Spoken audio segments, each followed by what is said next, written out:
اور پارٹی نے جو فیصلہ کیا میں آپ کی خدمت پیش کر دیتا ہوں. تحریک انصاف نے ان انتخابات میں جو 33 حلقے جو ابھی جن کو ڈی نوٹیفائی کیا ہے اور جن کا شیڈیول جاری کیا ہے, ان انتخابات میں حصہ لینے کا فیصلہ کیا ہے. نمبر 1. نمبر 2, ان تمام حلقوں میں ہمارے امیدوار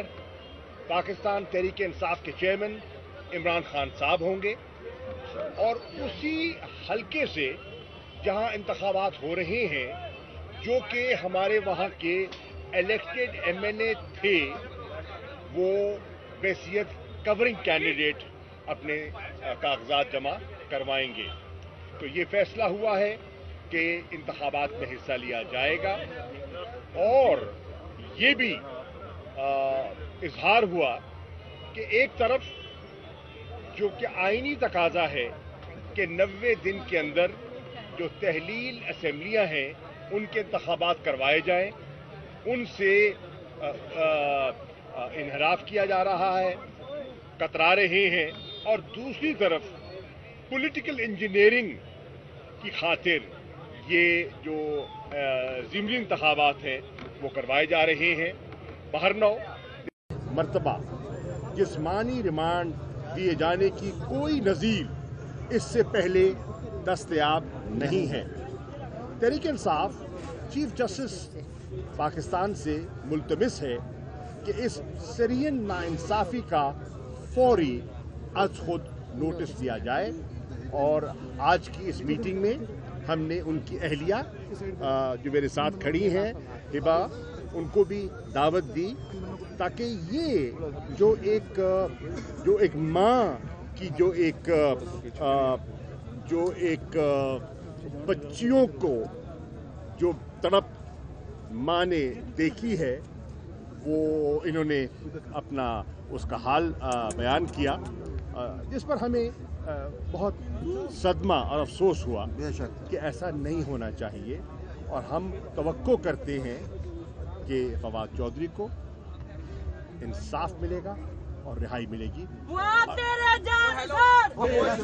ایک سیکنڈ, پریس کانفرنس میں نعرے نہیں ہوتے, ایک منٹ ٹھہر جائیں. اب میں اسد عمر صاحب سے درخواست کروں گا کہ اپنی کراتے پہلے فواد کس کے اوپر رہبا بول دیں, آپ بول لیں. اچھا جی, میں بس یہی کہنا چاہتی ہوں کہ آج چیئرمین صاحب کا بہت بہت میں شکر گزار ہوں. انہوں نے آج مجھے بلایا اور عزت دی, اور جس طریقے سے میرا ساری بات سنی, جو تشدد فواد پہ کیا جا رہا ہے, جس طرح سے ان کو لایا جا رہا ہے دہشت گردوں کی طرح عدالت میں, جس طرح سے ان کو لایا جا رہا ہے دہشت گردوں کی طرح کپڑا ڈال کے منہ پہ عدالت میں, اس کی سخت مذمت کی ہے چیئرمین صاحب نے. اور آج انہوں نے سارے جو میں نے ان کو بیان کیا ہے سارا نظارہ, اس کے اوپر ان کو بہت ہی افسوس ہوا ہے جس طرح کا رویہ فواد صاحب کے ساتھ پیش ہو رہا ہے. بچیوں کو نہیں ملنے دیا جا رہا, ریزولوشن پاس کی گئی ہے چیئرمین صاحب کی طرف سے, سیکرٹری جنرل صاحب کی طرف سے, شاہ صاحب کی طرف سے, کہ جی بچیوں کو ملنے کا ایٹ لیسٹ ان کو حق دیا جائے, جو کہ ایک کی عمر 6 سال ہے اور 4 سال ہے. بچیوں کو جج صاحب نے کہا کہ ان کو بخشی خانے میں ملایا جائے, لیکن ان لوگوں کو نہیں ملانے دیا گیا. So we will be filing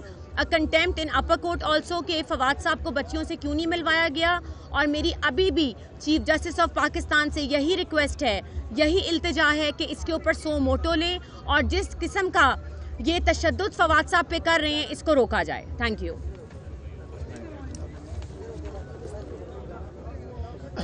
جیسے شاہ صاحب نے بتایا کہ اس مشترکہ اجلاس میں جس میں تمام سابقہ ایم این ایز نے شرکت کی اور کور کمیٹی کے ممبرز نے شرکت کی, 2 اور قراردادیں بھی منظور کی گئیں, اور ان 2 قراردادوں کو میں اب آپ کے سامنے رکھوں گا, آپ کو پڑھوں گا. پہلی قرارداد یہ کہتی ہے کہ پاکستان تحریک انصاف کی قیادت صدر مملکت اور افواج پاکستان کے سپریم کمانڈر کی توجہ گورنر خیبر پختونخوا کے اس بیان کہ پختونخوا اسمبلی کے انتخابات کی تاریخ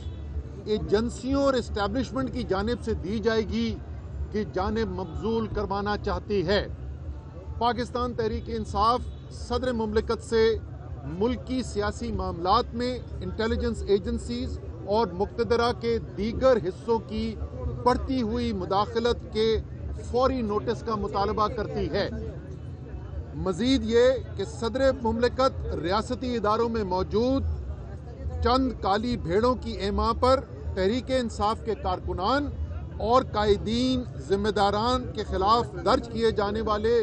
جھوٹے مقدمات، ان کے اغوا، ان پر حراست کے دوران تشدد اور انہیں دھمکی آمیز فون کالز کا بھی نوٹس لیں۔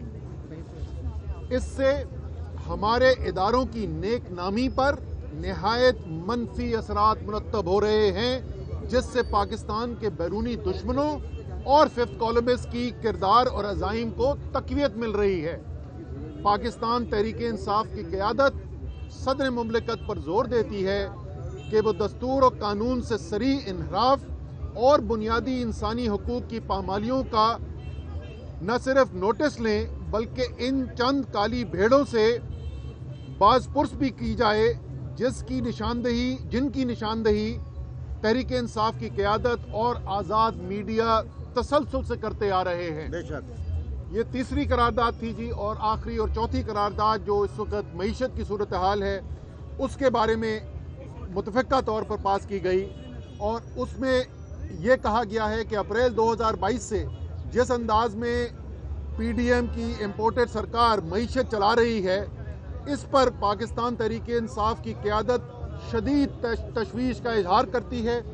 ملک کی معیشت نہایت بہتر انداز میں چلائی جا رہی تھی، جس کے شواہد مئی 2022 میں جاری ہونے والے معاشی سروے کی صورت میں موجود ہیں، اور یہ وہی معاشی سروے ہے جو اس حکومت نے شائع کیا ہے۔ جب سے زمام اقتدار پی ڈی ایم کے سپرد کی گئی ہے، تب سے اس گروہ نے اپنی سنگین بد انتظامی کے ذریعے عوام کو 50 برس کی بدترین مہنگائی، جس میں اب مزید اضافہ ہونے جا رہا ہے، جس طریقے سے آج 35 روپے پیٹرول ڈیزل کی قیمتیں بڑھا دی گئیں، اور آگے بجلی گیس کے نرخوں میں اضافے کی بھی بات ہو رہی ہے، اور بڑھتی ہوئی بے روزگاری، لاکھوں لوگ بے روزگار ہو گئے اس پالیسی سے۔ بے روزگاری میں جکڑا ہے